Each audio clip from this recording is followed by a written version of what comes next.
শহরের প্রান্তে একটি ছোট্ট গ্রামে খাদিজা বাস করত। সে ছিল গ্রামের এক সহজ সরল মেয়ে, যার চোখে ছিল মরুভূমির নিষ্পাপতা আর বুকে ছিল সীমাহীন দয়া। খাদিজার বিয়ে হয় ইউসুফের সাথে, যে তার মা নোরার একমাত্র ছেলে। নোরা ছিল একজন আধিপত্য বিস্তারকারী ও পাষাণ হৃদয়ের নারী। তার ধারণা ছিল তার ছেলে কোনো গ্রাম্য মেয়ের নয়, বরং কোনো রাজকন্যার যোগ্য। ইউসুফের মৃত ভাইয়ের স্ত্রী সুয়াদও তাদের সাথে সেই বড় বাড়িতে থাকত। সে ছিল এক বিদ্বেষপরায়ণ নারী, যে খাদিজার রূপ এবং তার প্রতি ইউসুফের ভালোবাসায় ঈর্ষা করত।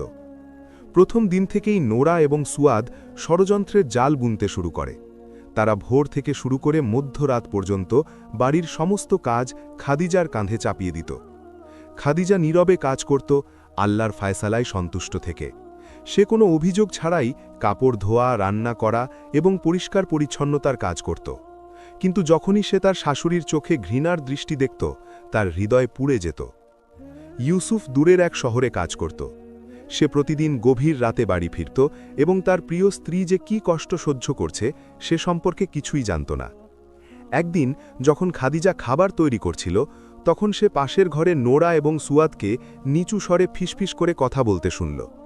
সে সাবধানে এগিয়ে গেল এবং শুনতে পেল সুয়াদ বিদ্বেষের সাথে বলছে, আমাদের অবশ্যই ওর থেকে মুক্তি পেতে হবে। এই গ্রাম্য মেয়েটা নিজের জন্য সবকিছু নিয়ে নেবে এবং আমাদের বাড়ি ও জমি তার সন্তানদের নামে লিখে নেবে। এই নিষ্ঠুর কথাগুলো শুনে খাদিজা কেঁপে উঠল, কিন্তু সে কল্পনাও করতে পারেনি যে সবচেয়ে খারাপ সময়টা আসা এখনও বাকি। সেই রাতে যখন ইউসুফ বাড়ি ফিরল, তখন সে প্রতিদিনের মতো তার খাবার প্রস্তুত পেল। চেহারায় ক্লান্তি থাকা সত্ত্বেও খাদিজা তার দিকে তাকিয়ে হাসছিল। সে তাকে আদরের সাথে জড়িয়ে ধরে ফিসফিস করে বলল, তুমি একটা রত্ন খাদিজা।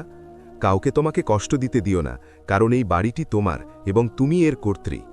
কিন্তু এই মিষ্টি কথাগুলো নোরার হৃদয়ে পৌঁছলনি, যে দরজার আড়াল থেকে ক্ষোভ ও ঈর্ষায় ভরা চোখে তাদের লক্ষ্য করছিল। খাদিজার দিনগুলো খুব ভারী হয়ে যাচ্ছিল, কারণ তার শাশুড়ি এবং ভাসুরের স্ত্রীর খারাপ আচরণ আরও বেড়ে গিয়েছিল।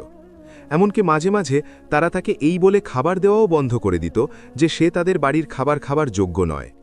খাদিজা ধৈর্য ধরত এবং তার নামাজে আল্লাহর কাছে দোয়া করত।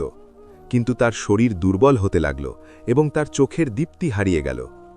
একদিন খাদিজা জানতে পারল যে সে গর্ভবতী। সে খুব আনন্দিত হল। যখন সে ইউসুফকে এই খবরটি দিল, তখন ইউসুফ আনন্দে কেঁদে ফেলল এবং তাকে কোলে তুলে নিল। কিন্তু যখন নোরা খবরটা জানল, তার চেহারা বদলে গেল এবং সে আরও নিষ্ঠুর হয়ে উঠল। সে সুয়াদকে ফিসফিস করে বলল, বাচ্চা জন্ম দিয়ে সে ক্ষমতাশালী হয়ে ওঠার আগেই এখন